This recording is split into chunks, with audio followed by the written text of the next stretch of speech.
Bismillahirrahmanirrahim. Assalamualaikum warahmatullahi wabarakatuh. Apa kabarnya anak-anak MI kelas 4 di mana saja berada? Bertemu lagi dengan Ibu Rusmaidah pada materi ajar akidah akhlak beriman kepada Rasul-Rasul Allah.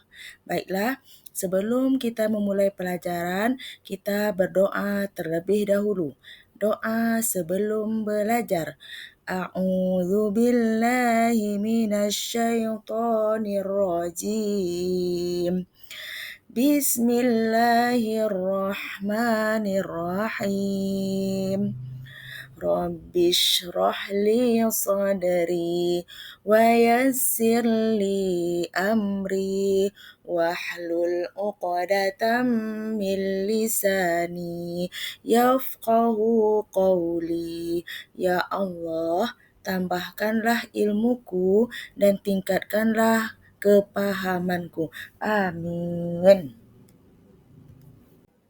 Baiklah anak-anak ibu di mana saja berada, sekarang kita mempelajari peta konsep yang akan kita pelajari hari ini, yaitu yang pertama, makna iman kepada Rasul, yang kedua, sifat-sifat Rasul, dan yang ketiga, tujuan diutusnya Rasul. Jadi ada 3 poin penting yang akan kita pelajari hari ini. Simak video selanjutnya ya. Baiklah anak-anak ibu, kita akan memahami apa itu makna iman kepada Rasul Allah, yaitu iman kepada Rasul berarti meyakini dengan sepenuh hati bahwa Allah telah mengutus para Rasul untuk menyampaikan wahyunya kepada umat manusia. Rasul-rasul ini bertugas membimbing umat ke jalan yang benar agar mencapai kebahagiaan di dunia dan di akhirat. Baiklah, anak-anak ibu di mana saja berada, marilah kita membaca dalil tentang iman kepada Rasul. 1, 2, 3. Bismillahirrahmanirrahim.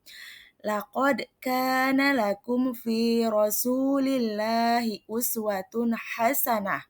Artinya, sungguh telah ada pada diri Rasulullah itu suri teladan yang baik bagimu. Quran Surah Al-Ahzab ayat 21. Baiklah anak-anak di mana saja berada, tidak lengkap rasanya kalau kita belajar tentang Nabi dan Rasul, tetapi kita tidak hafal nama-nama mereka. Nah, bagaimana caranya kita bisa cepat hafal nama-nama mereka? Ada salah satu metodenya, yaitu melalui nyanyian. Nah, kita mulai. Wahid, Isnani, Salasa.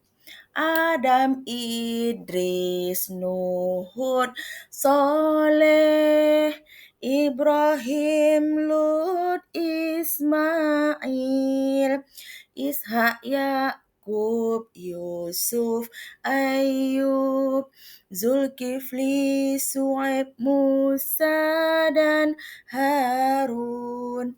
Daud, Sulaiman, Ilyas, Ilyasa, Yunus, Zakaria, Yahya, Isa, wal akhiratu khatimul anbiya, Nabi Muhammad Al-Mustafa, Nabi Muhammad Al-Mustafa. Bagaimana anak-anak? Mudah kan cara menghafalnya? Nah, setelah kita menghafal nama-nama nabi, sekarang kita juga harus tahu sifat-sifat wajib Rasul, yaitu sifat yang wajib ada pada diri setiap Rasul. Yaitu yang pertama adalah siddiq, artinya jujur. Seorang nabi dan rasul pasti selalu bersikap jujur, baik dalam perbuatan maupun perkataan. Nabi dan rasul tidak mungkin berbohong dan berbuat curang. Yang kedua, yaitu amanah. Apa itu amanah? Yaitu seseorang yang dapat dipercaya. Nabi dan Rasul senantiasa menjalankan tugas kenabiannya sesuai dengan perintah Allah. Nabi dan Rasul selalu bertanggung jawab terhadap apapun yang dipercayakan kepada dirinya, baik amanah itu dari Allah maupun sesama manusia. Dan ketiga, yaitu seorang nabi itu harus memiliki sifat tabligh, yaitu menyampaikan. Rasul selalu menyampaikan wahyu dari risalah Allah Subhanahu wa ta'ala kepada umat-umatnya. Tidak ada satupun ayat yang disembunyikan oleh Nabi Muhammad dan tidak pula disampaikannya kepada umatnya. Semuanya disampaikannya kepada umat-umatnya. Adapun yang keempat adalah fatonah, yaitu seorang nabi itu adalah manusia yang sangat cerdas dan pintar. Nabi dan Rasul adalah manusia pilihan Allah. Para Rasul memiliki kecerdasan dalam menjalankan amanah, tugas, dan tanggung jawabnya. Jadi, kita sebagai umat manusia, sebagai hambanya, wajib dan harus mencontoh perilaku sifat-sifat Nabi dan Rasul, yaitu siddiq, amanah, tabligh, dan fatonah. Baiklah anak-anak, kalau tadi kita sudah belajar sifat wajib bagi Nabi dan Rasul, sekarang kita mempelajari sifat-sifat mustahil Rasul. Apa itu? Yaitu sifat yang tidak boleh ada pada Rasul. Berarti sifat ini adalah sifat yang tidak ada pada diri setiap Nabi dan Rasul. Yang pertama adalah kidzib atau dusta ataupun bohong. Jadi seorang nabi itu selalu berkata jujur dan mustahil nabi itu bersifat dusta. Yang kedua adalah khianat, yaitu tidak menyampaikan atau tidak dapat dipercaya. Seorang nabi itu harus amanah dan mereka tidak boleh bersifat khianat.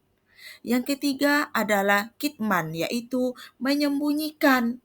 Mustahil Rasul menyembunyikan wahyu karena tugas Rasul adalah menyampaikannya. Jadi seorang nabi itu adalah seorang yang sangat amanah. Yang terakhir adalah sifat mustahilnya baladah, yaitu bodoh. Jadi tidak akan mungkin seorang nabi dan rasul itu bodoh. Mereka adalah manusia pilihan yang sangat tinggi kecerdasannya. Jadi sifat ini sangat jauh dari mereka dan tidak mereka punya, begitu juga hendaknya dengan kita, supaya kita juga tidak punya sifat seperti ini ya anak-anak. Nah, sebelum kita masuk ke materi selanjutnya yaitu tujuan diutusnya Rasul, kita tepuk fokus dulu supaya konsentrasinya kembali lagi. Tepuk fokus, lihat kanan, no no no. Lihat kiri, no no no. Fokus. Nah, sekarang kita masuk materi selanjutnya, tujuan diutusnya Rasul. Nah, di slide bisa anak-anak ibu lihat, yaitu yang pertama menyampaikan wahyu Allah. Yang kedua, membimbing manusia ke jalan yang lurus. Yang ketiga, memberikan kabar gembira. Nah, yang keempat, menjadi teladan bagi semua umat. Yang kelima, menyempurnakan akhlak manusia. Dan yang keenam, menegakkan keadilan di muka bumi. Wah, tidak terasa ya anak-anak, kita mau sampai di penghujung dari materi ini. Sekarang kita akan mengetahui hikmah dari beriman kepada Rasul. Di antaranya adalah meneladani akhlak mulia, memperkuat keimanan kepada Allah, membentuk kepribadian yang baik, serta mendapatkan kebahagiaan di dunia dan di akhirat. Kita sebagai seorang Muslim, umat Islam harus beriman kepada Rasul Allah karena salah satu dari rukun iman adalah beriman kepada Rasul. Nah, sekian dulu pembelajaran kita pada pagi hari yang berbahagia ini ya anak-anak ya. Semoga apa-apa yang Ibu jelaskan tadi bisa bermanfaat untuk kita semuanya. Dan kita tutup pembelajaran hari ini dengan membaca hamdalah. Alhamdulillahi rabbil alamin. Subhanakallahumma wa bihamdika asyhadu an la ilaha illa anta astaghfiruka wa atubu ilaik. Billahi taufiq wal hidayah. Assalamualaikum warahmatullahi wabarakatuh. See you next time. Bye bye.